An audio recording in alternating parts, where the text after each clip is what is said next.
Well, a lot of it just is going and talking to them and making sure they're aware, making sure they're requesting where they can request. I mean, Traverse City Public Schools has done an outstanding job of sourcing Michigan product and finding ways to request Michigan product. We educate them on all of our different varieties. Sometimes if a school specifies a Red Delicious apple, and price has to be a very serious consideration for a school. So if you're specifying low bid Red Delicious, it may not end up coming from right here in Michigan. And so we talk to them about Empires and Jonathans and some of our more unique varieties, and that seems to help. Schools working with tax dollars are not allowed to specify a geographic origin. So by working with different varieties of apples. Michigan State, we've done a lot of work with Michigan State to make sure that they're sourcing Michigan apples, since it's our land grant school, and we spend so much research funds there. We have this nice Michigan basket that we brought in. Those have been put in all of the state government office buildings. The basket? The basket, and we're filling it with Michigan apples on a weekly basis, so that we make sure our esteemed lawmakers, such as yourself, and our policymakers around the state are seeing that apples can come from Michigan, and that's an important part of our economy. So those are some of our more focused efforts. We mail newsletters to schools. We provide them recipes, posters, fun things that kids can do. We've put together a curriculum where maybe your reading comprehension exercise is all about apples, or your math problem is all about apples. So just trying to work in ways that will be friendly to the current school curriculum. And so has that been beneficial, all those type of efforts? It's paying off, yes. We particularly have had good experience with the Michigan Department of Education over the last 3 years. That they're learning what varieties we have other than Red Delicious, and so we can get. I mean, kids have all different kinds of tastes. They are young consumers, and they want to try different apples.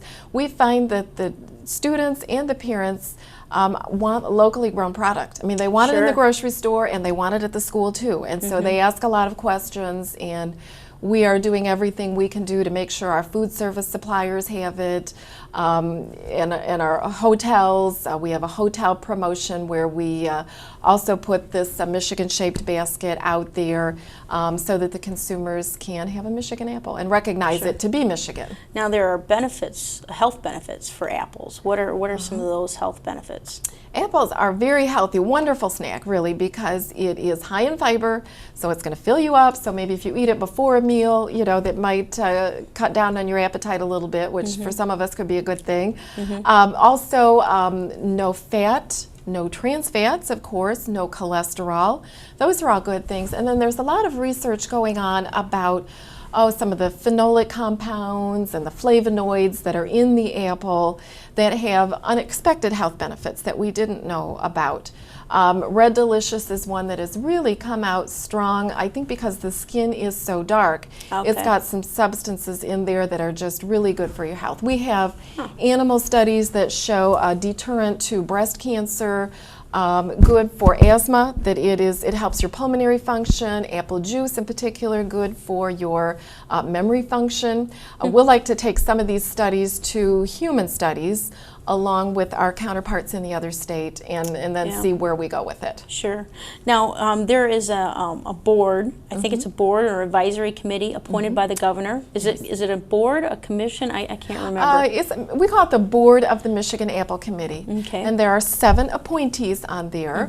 They are all divided according to geographic region. They are. So in northern Michigan, Mark Doherty is the appointed representative to the apple industry.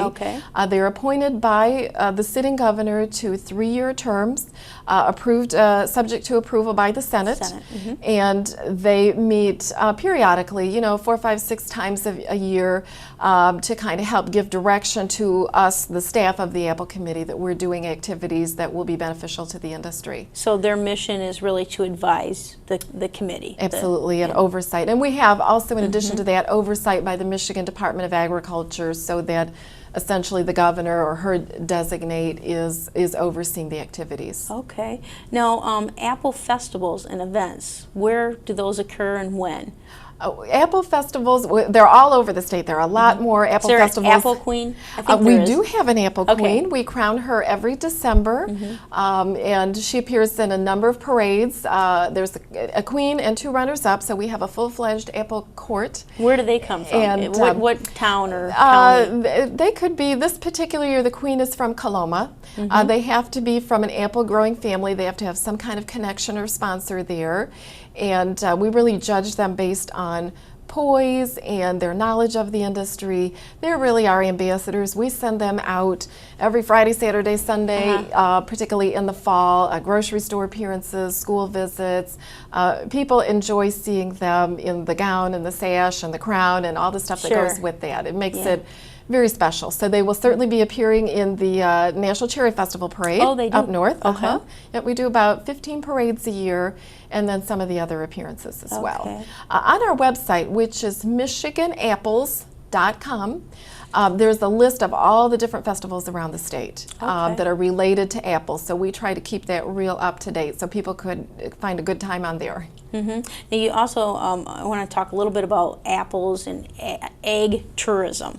What kind of promotion or effort have you made in terms of egg tourism? What we do on egg tourism, we have 2 or 3 different programs. The one that I first think of is what we call check-in to Michigan Apples. And so our thought was, when you're checking into the front desk of a hotel, what makes it different than, you know, the same hotel in Ohio or California or whatever? And so we've gotten some of the farm market U-Pick directories that are put together by the Ag Department and provided a little plastic stand, so those can be right at the front desk. And then we provide this half peck of Michigan apples, so they're stickered, so everybody understands they're Michigan apples. This will be our 3rd year to put them into hotels, beds and breakfasts, motels. We got them out to 200 plus properties last year just to help get the word out. So maybe somebody looks in the book and says, oh, I want to visit a cider mill or that sort of thing. So that's one of our activities. Again, we do participate in a lot of the parades and other festivals that are going on around Michigan. Well, that was another point. You know, we always, when you think of apples, you think you can eat an apple, cider, and now McDonald's, you know, has it in a package. Any other uses of an apple that I'm missing? Dried apples? I'm sure there are more. Yes, we certainly have dried apples. It's, in fact, Graceland is doing a lot of those up in the Northwest. I want to grab this too. Oh, right. This is very interesting. Yeah, this is where our commercial production is heaviest. Again, I said it was probably 26 counties. The darker counties are where the production of apples is most intense. We get up here very strong production as well. It's very strong on the west side, not only because of Lake Michigan, but that's where the infrastructure exists, the packing sheds, the storage rooms that we talked about.